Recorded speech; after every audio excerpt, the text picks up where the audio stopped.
Is that okay? Right, welcome everybody. I'm Councillor Boyce, Chair of this committee. Welcome to the remote meeting of the Safe and Stronger Communities Overview and Scrutiny Committee that's taking place today, which will be recorded live to the Council's website and will be available to view for a minimum of 6 months. Please be aware that any footage from the meeting can be used in subsequent media broadcasts. I would like to give a warm welcome to members, officers and any members of the public or media who are watching this live feed of the meeting. Before I commence with the formal business on the agenda, I would like to cover some of the housekeeping issues for us all to follow. All participants must mute their microphone, blare their background where possible. To speak, use the chat function on the right-hand side, type RTS, request to speak. Remember, everyone in the meeting can see the messages in the chat function. When invited to speak by myself, remember to unmute your microphone. Once invited to speak, please introduce yourself with your name and position, unless you've already introduced yourself earlier in the meeting. If you're having issues with connectivity, try switching off your video and use just the telephone function. If connectivity issues continue, you may have to leave the meeting and rejoin to get a better signal. If my connection's lost, the Vice Chair, Councillor Little, will take over until my connection is restored. Is everybody okay with that? Right, okay, we'll continue on with the meeting proper. Item 1 on the agenda is apologies for absence. Thanks, Chair. We've got apologies from Councillors Avery and Kennedy and from the co-opted members, Mr Balls, Mr Cook and Mr Errington. Thank you. Have we got any advance on that? If not, do we have any substitute members? We haven't been notified of any substitute members today, Chair. Right, okay, then I'm going to go through the minutes that was held on the February the 17th. I know it seems like a lifetime ago, but I'm just going to quickly go through the minutes if anybody wants to bring up any matters of horizon or matters of accuracy. I'm going to go through page 4 on my agenda, page 5, which included the Drug and Alcohol Recovery Service update, page 6, page 7, page 8, which included the Counter-Terrorism and Security Act 2015 Prevent Update, page 9, page 10, which included the Consumer Protection Enforcement and Intervention Activity, page 11, page 12, page 13, which included the Police and Crime Panel report and the Overview and Scrutiny Review update. Do we have any matters arising? Or do we have anybody from the committee? Okay, so we can move those to a record. I'm seeing a few nods there, so I'll take that as read. Okay, item 4 on the agenda is declarations of interest, of any. If anybody's got any declarations of interest of anything on the agenda. We haven't been informed of any, so we're okay with that. Right, okay, we'll get onto the agenda items with a report. The first one is item 6, which is domestic abuse and sexual violence, which is going to be reported by Jean Trotter, who is the Domestic Abuse Sexual Violence Executive Group, and she chairs this, and she's going to do report 6. Okay, over to you, Jean. Thank you. Can you hear me all right? Yes, we can hear you fine. Yeah. You do. So I'm the policy lead from the Police Crime and Victims Commissioner's Office, and I also chair the Domestic Abuse and Sexual Violence Executive Group in Durham. I believe that you've all had access to the report which we circulated, so my intention would just be to go through that, maybe highlight 1 or 2 areas for you, and then take questions if you have them. I can't actually see the screen at the same time as I'm going through, so if somebody can give me a nod if anybody wants to interrupt anything I'm saying initially, that would be okay. We won't be interrupting, Jane. We'll just ask questions at the end of the report. At the end, is that okay? Great, thank you. So you will see from the report that you've had a copy of it. The report starts with some background, and you'll see that we retained within the DASVEG the high-level priority areas with some additional work planning in relation to sexual violence. So for the domestic abuse, these are to seek a reduction in repeat victims and serial perpetrators, prevention of domestic abuse through early intervention, and also to ensure that hidden or invisible victims are identified and offered support. We've developed a separate work plan for victims of sexual violence, which again focuses on prevention and early intervention, but with a more coordinated response around that. And again, we've highlighted hidden victims and risk of harm criteria, as well as promoting good evidence-based practice. So the report goes on to identify some of the pieces of work associated with those objectives, and I'll just pick out a couple of those going through. So you'll see in objective 1, looking at reducing repeat victims, lots of innovative work in this area are highlighted. The report looks at the ongoing development of the MATAC, the multi-agency tasking and coordination group, and scrutiny around the use of the checkpoint with domestic abuse perpetrators, again an early intervention programme. And we're also in the process of putting in a bid to the Ministry of Justice to support the development of perpetrator programmes, which incorporates an extension of MATAC and the one-to-one work and interventions with non-intimate partner violence. Clearly a focus remaining on the victims and the support for victims at the same time as perpetrator programmes are being delivered. The second objective, prevented, that domestic abuse is prevented, and we picked up very early on that there was some duplication in this objective with the embedded learning group, which had been set up as part of the JTI inspection. So we've aligned this work, and you'll note some of the work which has subsequently been carried out, focusing on training, support and production and availability of resources for partners, and also highlighted as some of the priorities for this group going forward. So you'll see those later in the page.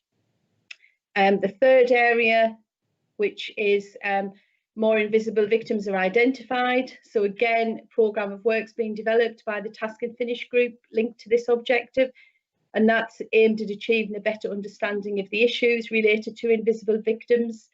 The work streams coming out of that include potential extension of workplace champions, training to encompass community champions training, reviewing referral sources, having a better understanding of characteristics relating to hidden victims, and some of the coercive control awareness raising campaigns around that. I would highlight the section under commissioning. I think this was raised the last time I came to this meeting about the nature of domestic abuse and sexual violence funding, which is often short term. And so we're currently in the process of carrying out a budget prioritisation exercise, which will form the basis of all future commissioning plans. So that's being facilitated by colleagues from public health, for which we're extremely grateful, and also very well supported by a significant number of the partner agencies. I do think it's helpful if I end the report by looking at the impact of the COVID-19 restrictions and the national reporting, which you're no doubt aware of, regarding significant increases in domestic abuse and sexual violence. So I guess just I want to give you some reassurances that both as the chair of DASVEG, but also as the joint commissioner of these services, we've paid close attention to local changes, and we've received weekly reporting from Harbour and monthly national helpline figures. So whilst we may not have experienced the increases which some of the larger areas have reported on, our referrals have fluctuated, and more recently there is an increase appearing. So just to kind of put that into context for you, for information, referrals into Harbour in February were around 122. We had an increase in early April, but this stabilised around that figure by the end of April and was back to the 122 mark by the end of June. I think it's quite interesting that self-referrals increased during this period. So it went from around 2 self-referrals to 38. And we'd like to think that this was influenced by the joint media campaign referred to it in the report.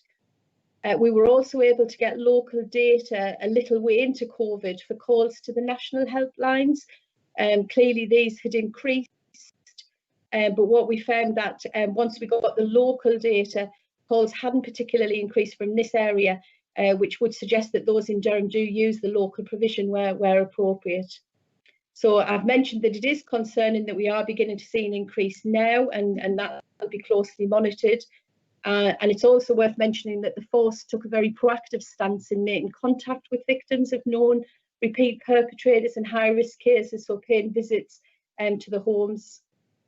So I think as highlighted in the last paragraph of the report, it is worth noting that throughout COVID, all of the Commission services remained in operation.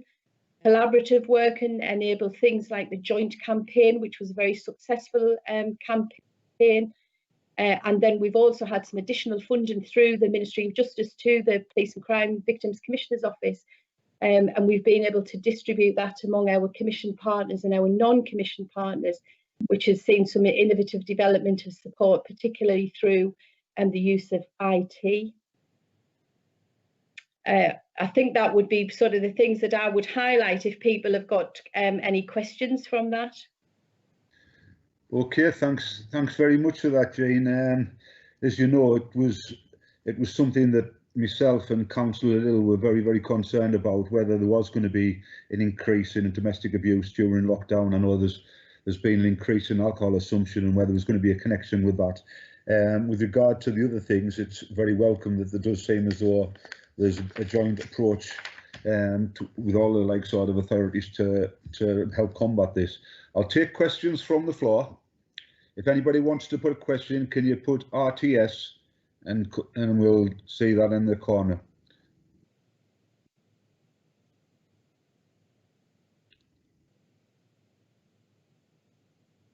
Right, I've got Rob, Councillor Crute. Thank you, Chair. Just a direct question to Jane. Jane, could you give us a little reminder of the composition of DASVEG, please? Because when we look at domestic violence, we know there are many wider determinants of domestic violence. You know, it can come from poor job prospects, poor housing, you know, the dip in the economy.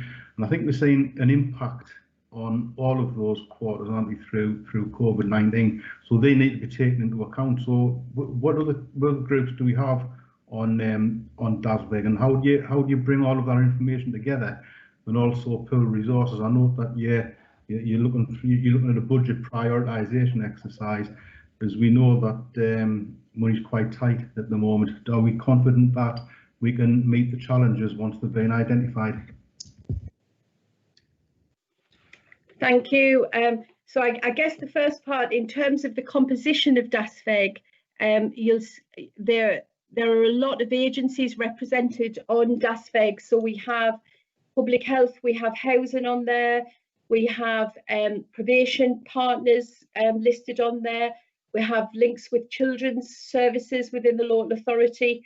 I can circulate a list of who attends that group, if that would be helpful going forward. I can't remember everybody. It's a very large group, and we do try and meet all the different people who need to sit on that. We've got force representation, the courts are represented on there, Crown Prosecution Service are represented. So we try and cover all bases that we possibly can. I think the second part of your question really is that I guess we're not confident that we can cover all bases, and that's the reason for the budget prioritisation exercise, really. I think it's there are so many different pots of money, as you've quite rightly said, coming into that's the domestic violence and domestic abuse and sexual violence agenda, that it's quite difficult to make things sustainable and long term. And that's the purpose really of the budget prioritisation exercise, so that we can be more collective. We're one of the few areas in the country as well where we have got the Police and Crime Commissioner and the local authority co-commissioning the support services. So that's a really good first step in terms of joint working. Does that answer? Thanks for that response, Jane, and thanks to you, Chair. That does give us some confidence knowing that all of the relevant bodies are covered under DASVEG. And as far as the funding goes, it does give the opportunity to break down, I suppose, some of those restrictions that might be imposed on funding that may be ring-fenced to certain issues. So I've got some confidence in Jane's response. Thank you, Chair. Thank you. Thank you. I've got Councillor Maven, but before I bring Councillor Maven in, can I just ask, with regard to these number of agencies, Jane, is there a clear chain of command historically where we've had a number of agencies involved? There tends to be duplication, and we need somebody who is at the top who can sort of direct operations. Do we feel as though there's a clear sense that there's a chain of command with DASVEG? I think that has been raised in DASVEG before about making sure. So we have recently reviewed the membership and asked people to go back to their organisations and make sure that they've got the right people at that meeting. Generally, I think we do have the right people at that meeting who's got they're able to make decisions and move things forward quite quickly.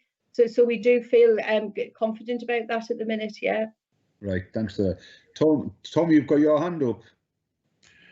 Yeah, Chair, it was just a link to the performance report, which is later on in the meeting. Domestic violence incidents reporting an increase over April to June quarter of 8%, and that's across the whole of Durham. And it's sort of you would expect a little bit of variation, but I think that's outside the sort of normal variation you would likely to see. And of course, we have figures that take us down to sub-county geography, sort of sectors that the police use for operational and performance reporting purposes. And I think some members had talked to their local neighbourhood inspectors who'd reported there wasn't an increase in domestic abuse, but that's probably because it wasn't in their area. So there is a significant sort of difference between the different stations, if you like. From memory, Peterlee and Newton Aycliffe reported the highest increases, but some were much less so. Some didn't report a change at all, and some there was actually a reduction. And thankfully, also in the performance report, there's a 9.8% percentage point decrease in domestic incidents which were classified as a crime or an assault or something like that.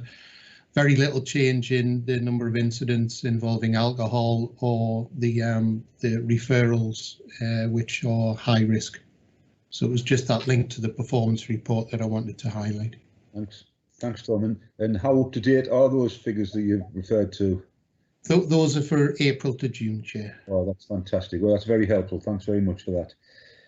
Okay, I've got Councillor Maven. Hello there. I just wanted to ask a question. Like, you're considering extending the workplace champions training. Can you see any problems with that, with the conditions what are being put on with coronavirus and things like that, or can you see it going ahead? You know, like I say, you know, the reports what are coming in, whether they're right or wrong about the rise in abuse. It could be a good thing getting like more and more champions on the front line. I'll put it that way. Thank you.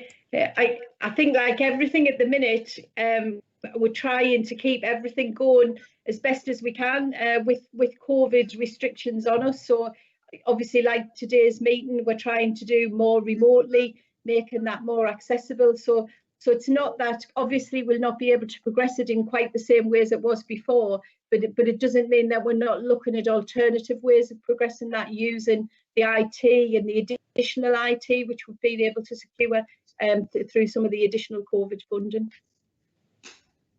Thank you. Okay. Right, okay. I can't see Councillor Maven. Eric Maven, did you have your right to speak? Hello, Chair. No, I didn't put my hand up. I'll go on to yes, but I'd just like to say a big hats off to you for carrying on during COVID. Well done, Jane. Thank you. That's really kind. Thank you. And then it's all credit really to the services that have really kept going, and also been really innovative when we had that additional funding. to be able to say, you know, we're going to use IT differently, we're going to offer online resources and things. So it's all credit to the services that we currently commission. But thank you, Asha. I'll pass that on. Okay, do we have anybody else who should speak? I've got one more question. Is anybody else wishing to speak at this point? My question is, Councillor Thompson,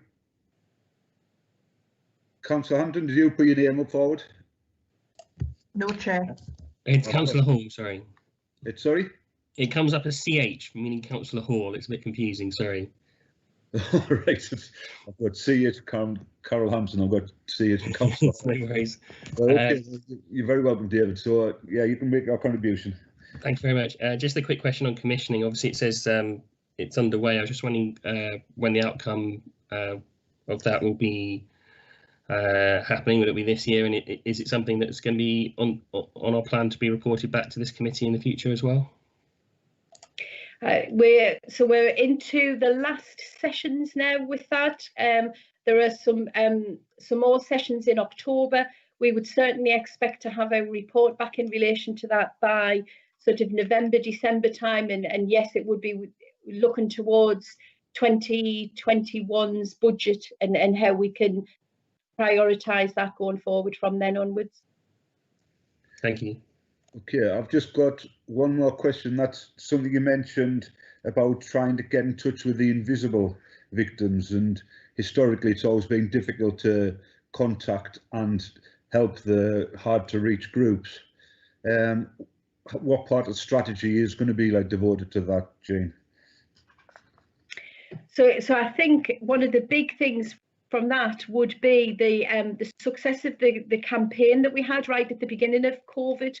And what we saw there were agencies coming together to produce something collectively and get the message out there that these services are available and they can be helped. And I think, as I said in the report, we'd like to think that some of that increase in self-reporting actually came out of that campaign. So certainly there's a plan around developing a joint communication strategy that will mean that we can take that forward and do more of that kind of work to reach those hidden victims. Okay. Well, thanks very much for that, Jane. That was a well presented report. If I can just quickly do a quick summary of what was said. Councillor Crute asked about the groups involved, information and whether the groups could meet the challenge in today's climate. I asked about the chain of command and whether there would be a lack of duplication. Tom Gorman mentioned domestic violence, and there was an 8% increase in domestic violence over April to June time. Councillor Maitland mentioned community champions when they rolled out. Councillor Maven wanted to commend the service. Councillor Hall asked about the commissioning report, when it was going to be available, and I asked how we were going to get to the hard to reach group. So I think that more or less covers it. I know you've got another meeting to get to, Jane, so I'd like to thank you very much for your attendance today, and hopefully we can see you again sometime in the near future. Thank you very much. Keep up the good work. Great, thank you. Thank you. Okay, so as Jane leaves the room, we can go on to item 7, which is the Safe Durham Partnership Board, which is the impact of COVID-19. And this is going to be presented by Keith Wanley, who's chair of the Safe Durham Partnership. Now, we normally allocate 10 minutes to the report and 10 minutes question, but I think this is quite a weighty report, and I think it's something that all members are going to be interested in. So we're just going to allow a little bit longer for this report, if that's with members' indulgence, if that's okay. So over to you, Keith. Thank you, Chair, and good morning, everybody. As mentioned, I'm Keith Wanley. I'm an area manager for the Fire and Rescue Service, and I'm also the chair of the Safe Durham Partnership Board. At the last board meeting, I asked all partner agencies to provide an update on some of the actions that they've taken in response to COVID-19. This presentation summarises that. There was a very comprehensive response from all partners. But I'm just going to go through some of the key issues as we do have limited time. I'm not going to cover any of the statistical information because that's covered in the performance report, which you have from Tom Gorman. So if we just move to the first slide, which is for the Fire and Rescue Service. We realised it was not appropriate to continue our normal delivery into people's homes with our safe and wellbeing visits, but we did want to make sure that the most vulnerable members of the community continue to get that physical support. So the community risk officers, using correct risk assessments and PPE, continue to visit people, the most vulnerable people, to provide support in the homes. But the emergency response crews provided home safety advice over the telephone. They then delivered smoke alarms, or where people couldn't fit them themselves, they actually fitted them for them, or fitted firebags to keep them safe. For businesses, again, we stopped the physical delivery of our fire safety audits, which is a statutory duty for the Fire and Rescue Service, by physically visiting business premises. But what we did do was conduct what's called desktop audits, where they review plans, they request information from businesses, and then they have a telephone conversation with them to make sure that the risk assessments are appropriate. This was particularly useful to support the care and nursing homes across the county. Every single one of them got a telephone call to make sure that the risk assessments were adjusted to keep the residents safe in the event that they had reduced staff numbers because of COVID-19 restrictions and people self-isolating. What we're currently looking at doing, in addition to that, in conjunction with the County Council, is doing some COVID secure workplace audits. So when we're going in, making sure that they are adhering to the COVID secure workplace requirements. And finally, we provided wider support to partner agencies for COVID-19 by delivering things like food, PPE, essential supplies to partner agencies or people at home. We also trained some of our staff to be ambulance drivers if required by the North East Ambulance Service to support them. Moving on to Durham Constabulary, they noticed that there was a huge statistical change during lockdown with antisocial behaviour, and this is because the COVID legislation breach reporting had an antisocial behaviour tag. So they specifically noticed a difference with ASB nuisance and ASB environmental increases because of that. In using technology, they use tools to take statements remotely, upload CCTV, and also in custody suites, they use technology to have remote interpreters and legal advice services available to people. They also had virtual remand hearings to support the Majesty's Courts and Tribunal services, and body-worn video devices were used to secure PACE-compliant suspect interviews. Under road safety, this enabled much more proactive policing of roads. There was several excellent proactive stops as a result of this, and there was also an increase in police pursuits as criminals using the road networks were in plain sight. For the County Durham Youth Justice Service, they continued to deliver services. It was only how they delivered it changed a little bit. So all young people assessed as high risk of harm or vulnerability continued to receive in-person or face-to-face contact. All victims, both young people and adults, continue to receive appropriate contact throughout the lockdown restrictions. Again, the use of technology has come up. That the Youth Justice Service learned that for young people, some people responded better with video contact and interventions rather than in face-to-face and in person. But they also realised that for staff, it was more effective and efficient to operate remotely, but making sure that there were plenty of opportunities for staff to meet in person if needed. And they also recognised that communications were important for keeping staff and service users informed, but also maintaining the morale of staff. On to prevent, they delivered online training, including to schools and housing. What they did notice was that there'd been more UK government branded scams relating to COVID-19 than any other subject. And there'd also been a use of conspiracy theories such as the 5G masts being blamed for COVID-19.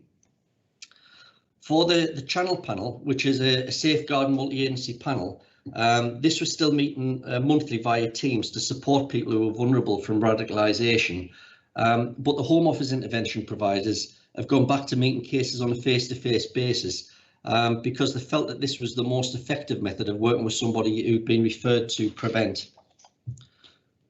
For road safety delivery, the COVID-19 restrictions resulted in the suspension of the education element of road safety. That included the physical delivery in schools, driver training and community-based events. What they did notice that casualty rates dropped during the first few months of lockdown, but we are expecting them to increase again as lockdown eases and as we've seen traffic levels starting to return to normal. What they did maintain, though, although the physical delivery had stopped, they did continue with social media campaigns regarding speeding, young drivers, motorbikes, motorcycles, that type of thing. And they're also planning the delivery of remote IT-based lessons in schools and to businesses and to other key groups. Durham Tees Valley Community Rehabilitation Company, they felt that a central point would have been helpful to share what partners were doing, and that's something that we're learning from that. They did realise that the use of video conferencing gave them better flexibility for staff and clients, and that a risk-based programme was put in place to support the low and medium risk offenders. For delivery and future-proofing, they've recognised some of these new delivery methods have given them opportunities to show them how they can deliver in the future and not just during the COVID-19 pandemic. Public health, for the engagement of key services, the drug and alcohol reduction services, the numbers in treatment remained stable, which was good. Press releases were used to help increase referrals into specialist services for domestic abuse and drug and alcohol abuse. And a daily dashboard was established to help monitor cases and deaths. For outbreak control, there were weekly updates from the Public Health England in relation to the prison estate. They had agency and community engagements which took place, and they also had community hubs established. And the mental health crisis number was used to support those in need during the lockdown phase. A health impact assessment on health inequalities was developed. A local outbreak control plan was developed, and the outbreak control team provided communications and training for single points of contact within the community and workplaces. For Durham County Council Housing, they adapted to deliver the services by doing things differently or demonstrating the social distancing measures that were required. But what they did do was maintain their statutory function. So, for example, conducting rough sleeper sweeps. For communications, the housing solutions continued to work. However, other teams, such as those with enforcement powers, didn't. And what they're looking at is how they've improved, or the planning now for improved communications as they move forward. As the pandemic continues. Under everyone in, they noted on the Friday, the 27th of March, the central government directed them to get rough sleepers off the streets by the weekend. So they got some excellent support from social housing providers and private landlords helping out where they had properties available, and those where that were left, they were put into hotel accommodation to make sure that they weren't on the streets. Durham County Council Public Protection. The Community Protection Team received a high number of service requests because there was some allegations that businesses were ignoring some of the regulations and remaining open. So as well as the enforcement matters, the team were helping support businesses who wanted to continue to trade lawfully, and this included giving them advice and guidance on how they could.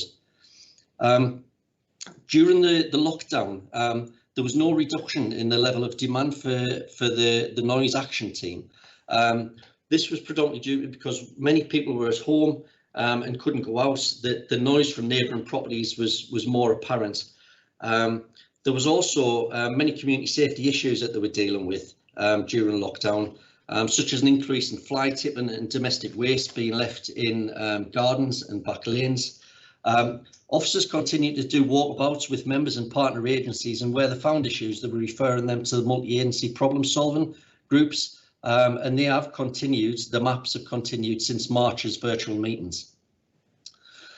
The Appleby Horse Fair was also cancelled by its organisers very early when the lockdown was announced. There was an extensive communications plan to advise those who would regularly travel to Durham that they shouldn't, and that Durham wasn't an appropriate destination because the fair had been cancelled. However, they did notice that there was a number of unauthorised encampments, and they had been significant. So the staff were managing the welfare of the people in the encampments, and also progressing directions for them to leave and further enforcement action where necessary. For the PCVC, the use of video enabled hearings and sentencing, and an increase in the use of video enabled trials was used. That's also been progressed further with money made available from the Ministry of Justice to provide another video link into the local courts. Also, the joint communication strategy was highlighted as a piece of work carried out quite early on in the COVID restrictions, and this was to support those at risk of being victims of domestic abuse. A number of partners signed up and shared the communication strategy, and they're keen to develop that model for future communications going forward. They also noted for the DASVEG that funding for domestic abuse and sexual violence sits with a number of organisations and a variety of funding streams, and they were looking at an exercise of bringing all the relevant partners around the table to identify the priorities for spending, assist with funding, and also co-commissioning of services. For HMP Durham, under the heightened risk, the courts have continued to operate as normal, and the prisons have continued to receive new inmates. What they have done is put some procedures in place where prisoners are in cohorts of 14, and this has required a significant amount of interagency cooperation to ensure that the prisoners are received safely into the prisons. Also, when they're leaving the prisons, they've put prisoner support in place on discharge into the community, where those that are discharged are provided with face coverings and given guidance on COVID, including social distancing. And they recognise this was some really good partnership work and to be able to do this safely. For the VCS and East Durham Trust, they've continued to deliver the services during this period without any disruption. They've acted as a community conduit to ensure that people knew what was going on to help support them during this difficult time, and that services and support were directed to where it was needed the most. They've also provided help and support to community groups to ensure that they were able to help people who needed them.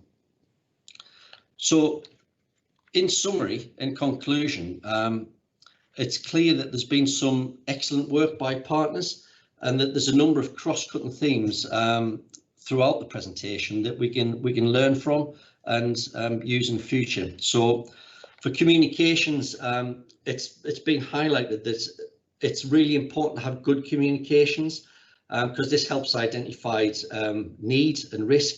It helps allocate resources and reassure the public and improve the morale of staff that are working through these difficult times. The use of technologies really come to light, developing new ways of working. It's not only helped deliver services in a different way during the pandemic, but it's also shown a much more effective and efficient way of working that we can carry forward as best practice into the future. Partnership working, I think we've seen some great examples of this, where partners have been coming together to deliver support to the community. It's essential that we continue to do this and that we ensure that we're ready to respond effectively to what other uncertain times we've got ahead of us, as we know things continue to change as we go forward. And I think finally, we all have a responsibility to make sure that we continue to identify and support those in need of extra help and support and advice over the period. And I believe that after looking at the response from all the partner agencies, we can be confident, and I'm confident as chair of the Safe Durham Partnership, that we are looking after and supporting the most vulnerable members of our community. That was a brief summary. As I say, there was a lot more work than what I've summarised, conducted by partners. But could I just thank you for your time and ask if there's any questions, Chair? Okay, thanks very much for that, Keith, and thanks very much for helping us out at this time of need. I'll take questions from the floor if anybody's got any. I've got one or two, but if anybody wants to come in first, remember to use the RTS. Right, okay, I'll start off. With regards to the fly tipping element, Keith, I would say that was, as a ward councillor, that's something that I've heard quite a lot about and a lot of calls, the incidences of fly tipping. As well as that, it's the visibility of law enforcement agencies. Now, you know, it was a sort of cornerstone of Durham Police Crime Commissioner and the Chief of Police that there would be the PCSOs were going to be visible on the ground. There's been a distinct lack of that, and understandably so because of the pandemic. It's just what I would just like to know, with regards to the PCSOs especially, are we going to be seeing more now that as we come out of the crisis part of the pandemic, and as well as that, contacting the authorities. I've had a number of people who couldn't get in touch with, for example, Believe Housing, and when I spoke to the chief executive, he said yes, because a lot of the people who were manning the telephones were working from home and they didn't quite have the system right. I think it was the same with the police and trying to get in touch with the wardens as well. So when you say lessons have been learned, are these things that will be taken forward? If you could just address those, if you could, please. Yeah, thank you, Chair. The issue around fly tipping, I know that was raised up through the TCG as well, and it was something that we noticed as a fire and rescue service. We noticed when we were out and about as well, because that to us is fuel for fires in the community. I know we work closely with Durham County Council to introduce an electronic reporting system, whereby every fire station, got an account set up with Durham County Council, so that when they were out and about and they noticed any increased fly tipping, they could report that fly tipping more effectively to Durham County Council. And that also then, when it was cleared and taken away, it allowed them to report back to us. That's not just something that's available for the fire and rescue service. Their accounts can be set up by any individual who want to report it. And I think that was an excellent thing from Durham County Council to establish, to be able to manage that fuel and waste in the community. The visibility of law enforcement, I mean, it's something that I'm confident that the police are dealing with. I can't speak directly on behalf of the police on the allocation of their resources, but what I will do is discuss it at the next partnership meeting. As we've seen, where restrictions have been lifted, restrictions are also now being put back in place. So I think we've got to respond appropriately as the government guidance comes out on sort of how much direct contact we have in people's homes, in people's businesses, but also out in the community. I think it is important that we remain visible in the community. You're absolutely right, Councillor Boyce. The contact with Believe Housing, again, that I know that they'd mentioned a few issues around that, and that's something that they're learning from going forward. I think I sort of noted that in the report, but again, I've made note of that, and I'll discuss some of these points at the next board meeting that we're having in November. Okay. Andrea Petty, is there anything you want to add to that? No, I think in terms of the new restrictions, obviously the police have an encouraging engagement before enforcement, so they do want to work with the public in terms of following the restrictions. So as Keith said, we will feed that information back to them. Okay, thanks for that, Andrea. Tom, did you want to come in? Tom Gorman? It was just on the fly tipping, Chair. So it was the Environment Scrutiny Committee that sort of look at this particular performance indicator, but the latest performance that was reported to Cabinet this month was that there was a slight increase. So the latest data covering that quarter up to June 2020 was 7,146 incidents reported to the council, and that's compared to the same quarter in the previous year of 7,052. So it's not a massive increase, but it is an increase, and it's still quite a few fly tipping incidents to be reporting in a quarter, and something that we'd like to reduce. Chair, if I could add to that though, although and you will see in the performance report that during this period, during the Q1, there was a slight reduction in deliberate fires. What we've seen as a fire service was quite a significant increase, about a 10% increase in false alarms. The false alarms were good intent because of controlled burning in people's gardens and allotments, so people were taken to burning off rubbish in the properties, and other people are then reporting that. So I don't think the full picture is just reflected in the fly tipping or in the deliberate fires. It's also in the false alarms that we were attending, where people were burning stuff off. Right. Okay, that's very interesting. Thanks for that, Keith.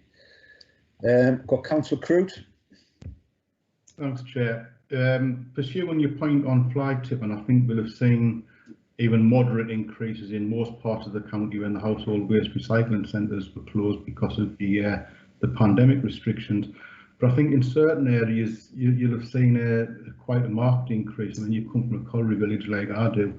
A lot of the properties, the former colliery properties, are left empty. The backyards are left empty and open to access, and we have an awful lot of rubbish thrown into those backyards. And that's been one of the causes, incidentally, of a lot of the secondary fires that we've had, certainly in the East Durham area.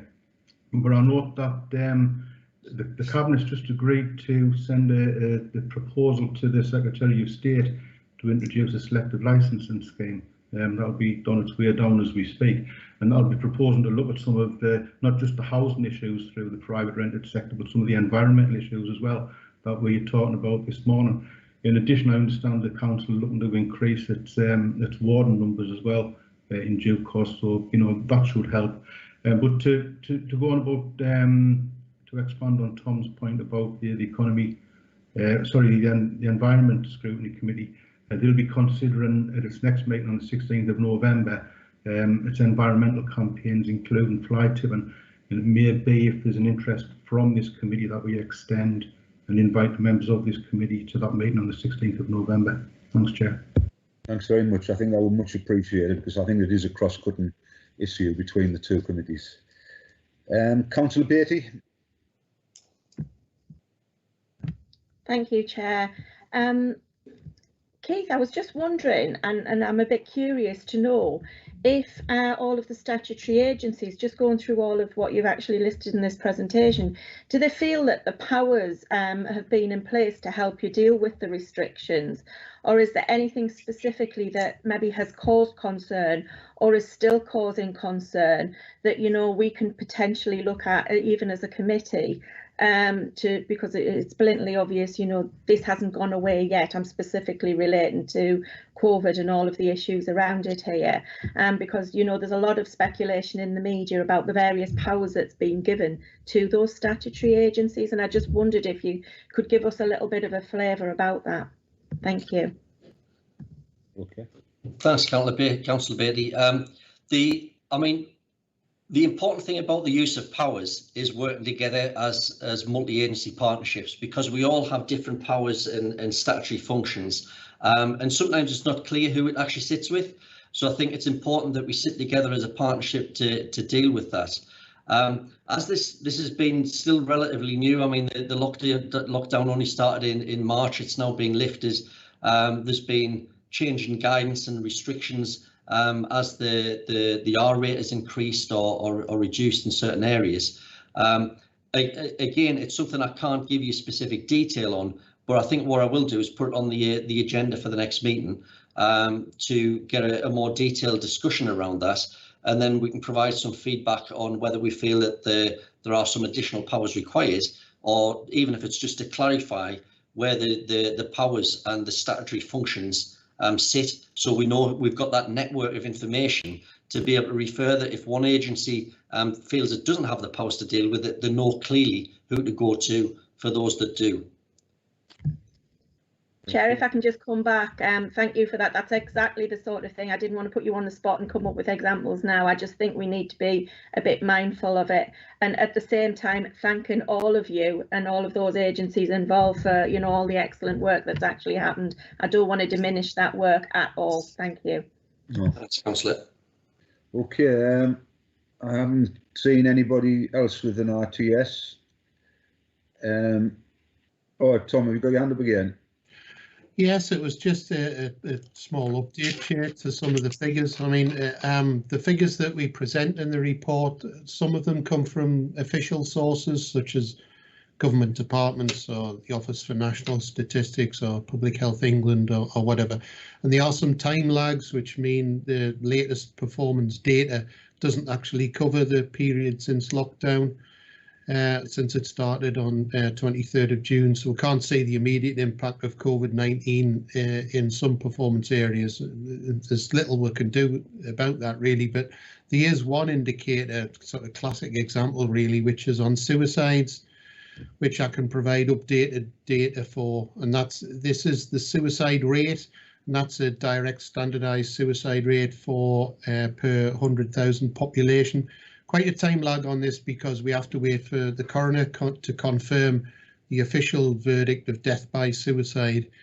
So that's why there's a time lag on that. Thankfully, the figures are small and they are subject to wide variation.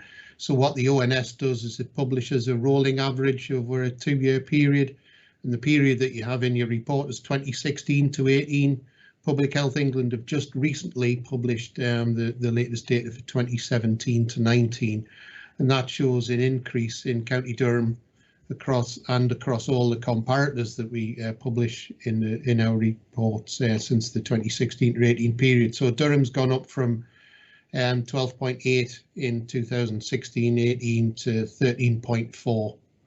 England's gone up from 9.6 to 10.1, the North East from 11.3 to 11.6, nearest neighbours from 11.6 to 12.3. So Durham's went up, everyone else's went up. Durham remains higher than the comparators that we use in the report, and it places us as having the 4th highest suicide rate in the North East. That's behind Darlington, Redcar, Cleveland and Middlesbrough for people who are sort of interested in that sort of thing. Colleagues in public health do have a surveillance system that we use for monitoring suspected suicide numbers as part of our suicide prevention approach, which we've scrutinised as part of the Adults Wellbeing Health Scrutiny Committee.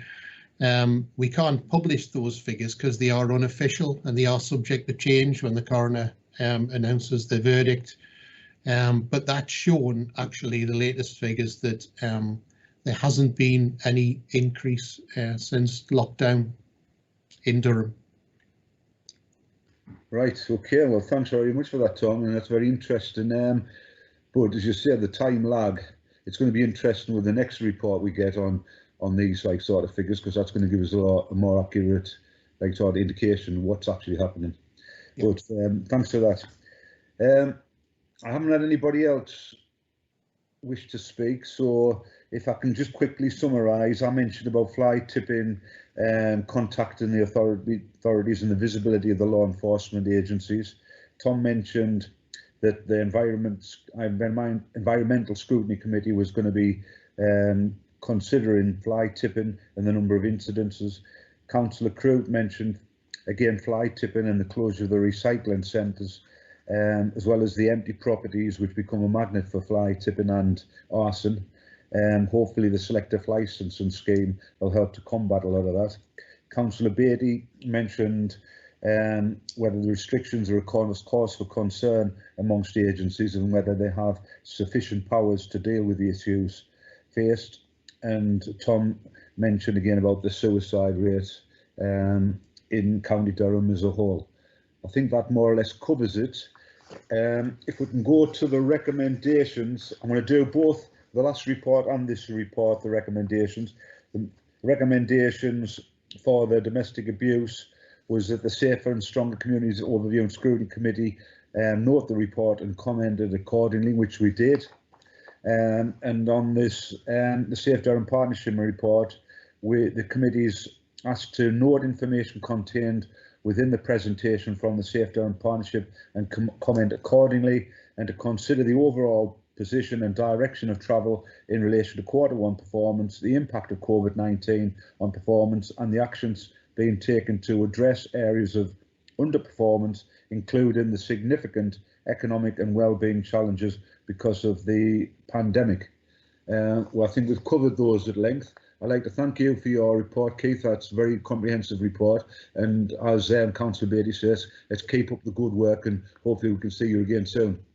You're quite welcome to stay for the rest of the meeting, but I don't know if you've got anywhere else to get to. I'll leave the meeting if that's okay, Chair, but thank you very much for your time this morning. Well, hopefully we can see you again soon. Thanks very much. Cheers now. Bye now. Bye, everyone. Right. Okay, if we can go back to the agenda. Item 8 is the refresh of the work programme, the Safer Stronger Communities Overview Scrutiny Committee. Jonathan, are you taking us through that? Yes, I am. Thank you, Chair. Jonathan Slate, Overview and Scrutiny Officer for Durham County Council. This morning's item, the refresh of the committee's work programme for 2021. Purpose of this report is to provide the committee with an update work programme for 2020-21. Chair, just in sort of presenting the report, just like to highlight sort of 3 areas in how the work programme is being developed. Firstly, the work programme, we've designed this to be flexible to accommodate items throughout the year. The second area is that it's being framed around the COVID impacts, and also the new shared County Durham vision, which was recently launched. And thirdly, it's being developed to reflect the new powers to local government to hold remote meetings. So in terms of just some background and context to that, Appendix 2 to the report, Chair, includes a copy of the committee's work programme. Members may have noted whilst reading that report, in terms of the approach taken through the work programme, of where we'll have items through the committee, but we'll also be looking to take some items where we'll share as briefings via email, which members will have the opportunity to comment on and ask any questions from through that process. So we aim to do that. It's just got to manage our workload throughout this year in a very sort of efficient manner, Chair. The report was looking to develop the work programme for 2020-21. Paragraph 14 of the report also highlights activity that was undertaken during 2019-20, to which members will note through Appendix 2, many of those areas have continued forward within the committee's work programme for the forthcoming year. So, Chair, really just to sort of summarise, the work programme that's attached in Appendix 2 includes an indication of the reports that which will be considered by the committee through remote meetings, and those which will be circulated to members. The dates, it is to note that dates at present, when these reports are taken, may flex due to additional demands and the sort of capacity of services during the COVID period. So, Chair, I would just like to take members to the recommendations of the report, which is to receive and comment on the proposed work programme and agree the work programme for 2021 that's attached in Appendix 2, and to note the flexibility of office to respond to any emerging issues. Okay, thanks very much for that, Jonathan. And are we happy, committee, to support Jonathan's recommendations? I'm seeing nodding. I'm not seeing anybody objecting, but this is our opportunity. And I think if anybody wants to contribute to what we will be considering between now and next year, if you want to contact Jonathan, and then we can consider that. Okay. Thanks for that. Item 9 is any other business. We haven't been informed of any. If anybody wants to bring something up at this point. If not, I'd like to thank everybody for your forbearance and patience today. This is the first time we've conducted a meeting for the Safer Stronger Communities in this way. I think we've all acted responsibly. We've not spoken over the top of anybody else. And I'd like to thank the officers who's given the report, and I'd like to thank everybody who's contributed today. Thanks very much, everybody. And if you just stay with your mics muted until we end the IT performance.